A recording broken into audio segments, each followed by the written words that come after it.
after last week's extremely fast-paced episode, which covered the election night that was thrilling, hilarious, yet utterly terrifying, this episode of Succession felt like it was such a necessary kind of slowing of pace. It really felt like it was the show taking one deep, somber, melancholy breath before the plunge into the series finale. So whilst I was quite surprised earlier in the season that we didn't have the funeral in episode 5, I kind of thought there'd be a bit of a trilogy of Logan grief: the death, the wake, the funeral.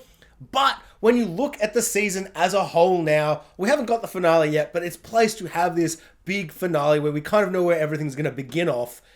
It's interesting to look at it now, and it just fits so perfectly to have the penultimate episode of the season and the series itself be the episode where everyone has those final goodbyes to their father, kind of stepping out from the shadow of him that has been looming over them for the entire series. And whilst he will always be a presence looming above them, and so to have them finally kind of saying goodbye and kind of having him put in the ground, figuratively, he's not in the ground, he's in a giant, reasonably priced $5 million temple? Mausoleum? What do you call that? That's bigger than my house. It felt like a moment where we finally got to see these characters are going to be out of his shadow, and we're going to finally have this one last episode where they kind of all are finally their own people, or at least they try to be their own people outside of being the children of Logan Roy or the people who work for Logan Roy. And we're going to finally get one episode where they kind of stand above that. And it feels so perfect for a show that has been about his successor and who will be, the next person after him. And so to finally kind of put him aside in this big funeral episode, it was just so perfectly placed, dramaturgically speaking. Hey guys, I'm Jax, and this is my spoiler review for the 9th episode of the final season of Succession. If you're new to the channel, would love it if you could give me a like, subscribe, and bloody comment below. I would love to know what everyone thought of this episode of Succession. This episode of Succession continues my favorite tradition of this season in that it is essentially once again a bottle episode. Sure, there's little bits and pieces to start and end the episode that are separate, but once again we are set in one location doing one thing, and that is the funeral. And of course, because it's Succession, there's a bunch of wheeling and dealing and people shaking hands and doing scary looks where you're like, I feel like too much that controls the world is happening right now with just looks. But the thing that really struck me is how finally, after 6 episodes of build-up, we kind of get this emotional release from our Roy siblings, from all our main characters about their father. For me, the most exciting moments was, of course, the monologues. We got some incredible eulogy monologues, and whilst I don't think any eulogy monologue or any really monologue ever will come close to BoJack Horseman's monologue at a funeral, that is an entire episode of him just monologuing at a funeral in the episode Free Churro, which is just the best thing you'll ever see. This episode in Succession itself kind of puts its hat in the ring of being like second best eulogy monologues. A couple of episodes ago, when it was decided that Roman would be the one to do the eulogy out of all the kids, I have to be honest, I thought that was kind of an odd decision, like just writing wise, because it feels like despite all of them having very complex, intense relationship with their father, for me, the central one has always been Kendall. Because Kendall, for season 1 and season 3, is essentially versing his father. He's opposed to him, he's the antagonist to his father, or you could argue the father is an antagonist to him, but they have been at odds. So I felt like it was like, I want to hear his eulogy. I want to have Kendall up there, and I want him to give his speech. I think that's kind of more interesting. And so it was such a joyful and amazing moment to realize that Kendall was going to get his speech, but done in such a clever and heartbreaking way, because Roman goes up there to do his speech. We even start the episode where he's like, I'm the man. Do you see my father and me? I'm the man. I'm the man. And he's walking around. He's cocky. He's arrogant. He's saying how gleeful and happy he is that he's he's excited for the day. And of course, all of that is fake bravado.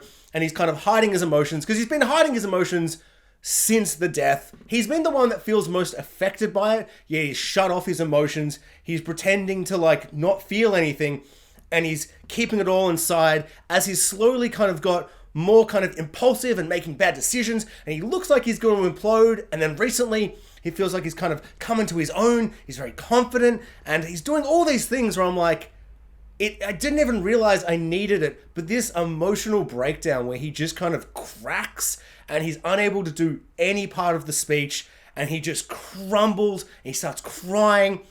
It was such a sad, beautiful moment for the character.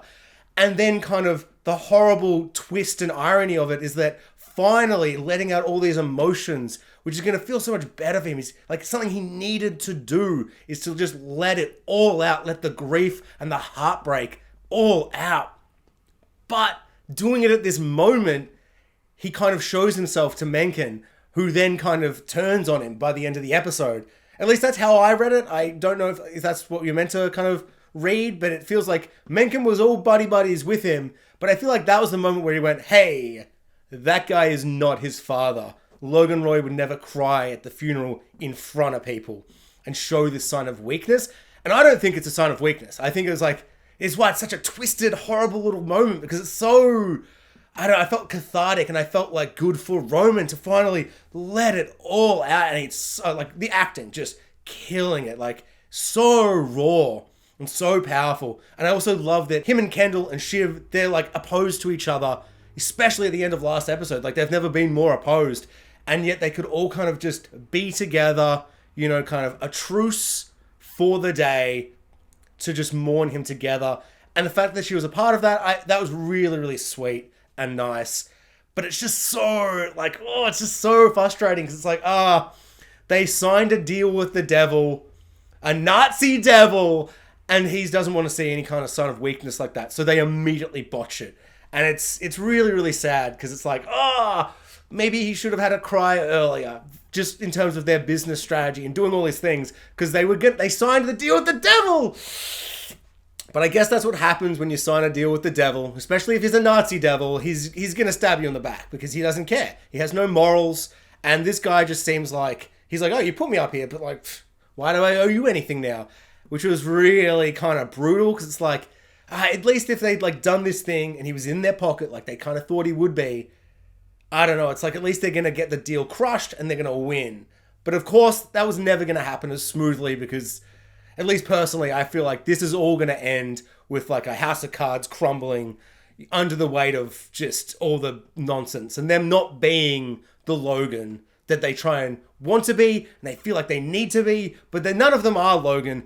And I think them all failing to live up to Logan is how this show is going to end. And I feel like that will be melancholy and bittersweet, but kind of satisfying. But who's to say? So Kendall's speech, amazing. Just so well performed, so well written.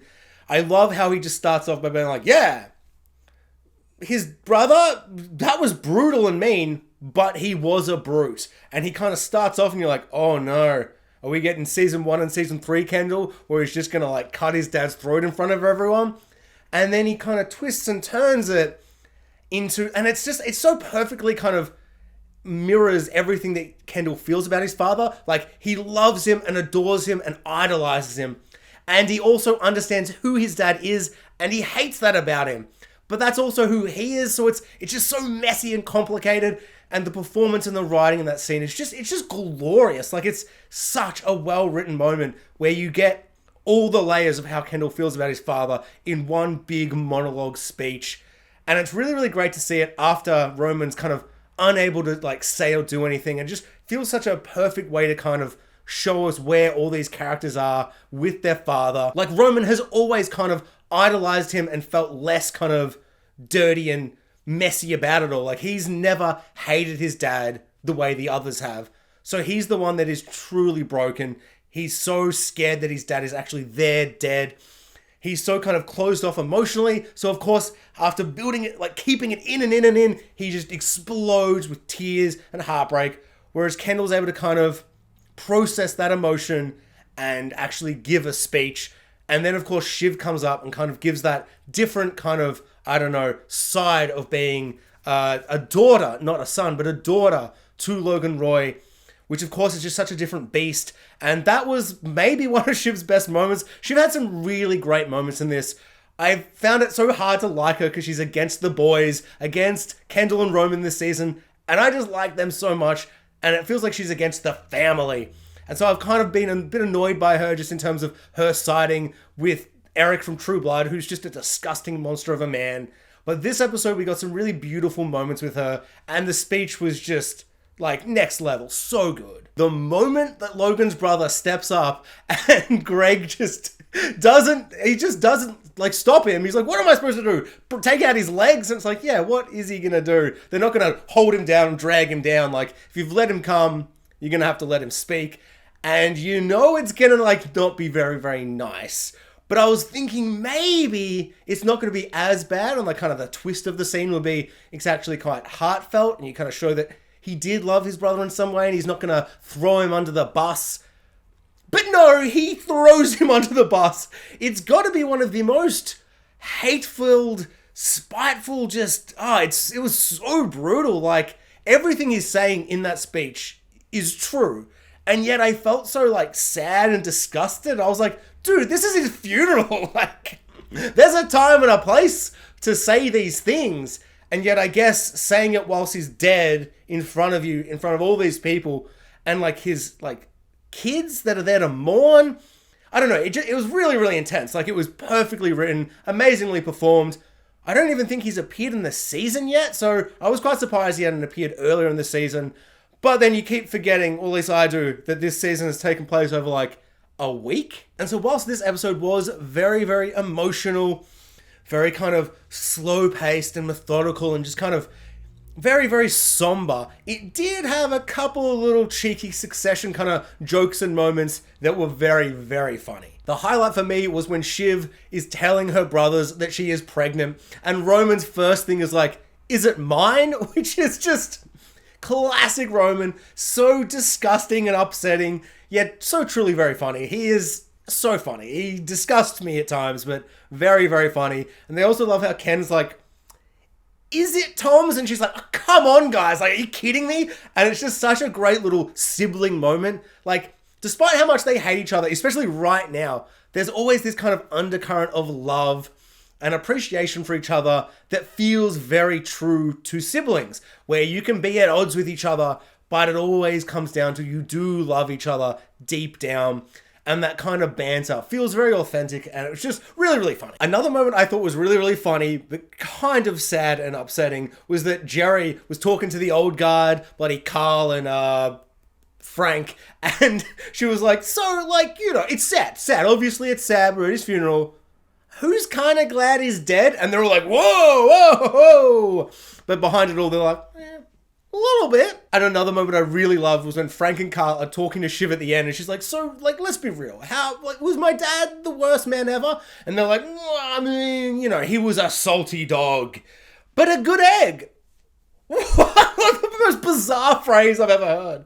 I don't even know how to take that. It was so funny, and it feels like, I don't know, no matter how they feel about anything, they're going to kind of give this political, diplomatic answer and respond to things in just such a funny way. Carl and Frank are kind of unsung heroes of the series. They are continuously hilarious, and I'm always unsure where their kind of, you know, allegiances lie and like their motivations for moments. It's really, really fascinating. And it's like one of those things where you're like, man, I mean, the main characters, the Roy, like, siblings, they're all fantastic and obviously the best parts of the series. But man, the side characters or our main side characters just kill it. Like, every single scene, they're just on fire. So this episode, before we get to the funeral, Kendall kind of has like a 1-2 punch of kind of losses and blows emotionally, where his wife is like, I'm not coming, I'm taking the kids, we're out of Dodge. And he just has this really raw, awful moment where he's trying to like bang on the windows to get his kids out of the car, and they won't come out of the car. And it's a really, really great moment. Although the fact that they don't like come out of the car, or we don't see them through the window, kind of makes me feel like they've aged out of like the role. So they're like, oh, we can't show them. But it really, really works for the scene as well. But I couldn't kind of help but think about the production reasons of why we haven't seen his kids. But it works perfectly. It works perfectly for Ken in that moment where he can't even see his kids. So even if that is the reason we don't see them, I think it really, really worked for the scene. And then we find out that Jess wants to leave. She wants to resign or move to a different position, however she wants to phrase it. And it's one of those moments where you're like, you kind of forget how badly he treats all of them. And despite, as he says, like, man, you get so much access and you get so much kind of play and you don't understand how kind of high up you really are. But I think he also kind of forgets, and it kind of makes me sad because I love Kendall, but you kind of do forget sometimes how badly he treats all of kind of the people who work for him and do so much work for him, do so much great work that he wouldn't be able to do what he does without them. So it did feel like a really big loss. It was like, oh man, Jess is gone. Like, those two moments felt like they were the beginnings of the ends. Like, you could see like the kind of the stability of what he's trying to build collapsing, and it's not fallen over yet, but without these things around him, the fall is just going to be harder and faster and more brutal. So Tom doesn't come to the funeral, which is kind of insane, and I almost don't really understand it. Like I understand why he doesn't, but I'm very, very shocked. And it leads to a really amazing scene between him and Shiv. Like, she just starts the scene by just drinking some alcohol in front of him, just like eyeing him off as she drinks it, which is like really upsetting. Like, her performance this episode was one of the best. She's always done this though, like so much acting without saying things, but that little moment really broke me. But then it leads to a really emotional and kind of raw moment between the two of them, where Tom kind of opens up and he kind of breaks down. He's tired, he's sad, he's emotional. It says that like he was the first one to see Logan dead, and so he's kind of babbling and getting emotional, and Shiv kind of embraces him and says, go back to the house. Like, I know you're not staying there anymore. Go back to the house, just have a couple of hours of rest. And that moment, it was just like, I don't know, it was really heartwarming. And it was a kind of a moment where you're like, are they going to get back together? Like, are they going to kind of raise this kid? And it's not going to be the lovey-dovey relationship you'd love and want from them. But has it ever been that? It's kind of felt like that at surface level, but has it ever truly been that? And so, I don't know, I almost like it if they got back together. But that balcony scene was so brutal. Do you truly come back from a moment and a fight like that? And so this episode ends with Mencken dogging the boys and kind of going off and making a deal with Eric from True Blood and Shiv, which is setting up for just a spectacular final episode. Like, we know where all the chess pieces are kind of laid out to begin this final episode, but how is it going to end? I have no idea. I don't feel like I've ever felt like I've had less of an idea of where a show could end than this show. And I still truly believe that they are all going to lose, but I would love to be proven wrong and for them to come out on top. But I do think the business crumbling without Logan really fits to the series, because the series has been building up with like, who is going to be the successor in succession? Oh, there's nothing to succeed and it all crumbles and just is destroyed by them trying to be the next Logan. That just feels so perfect. But also them just winning would just be like really great, because like in the real world, bad people win all the time.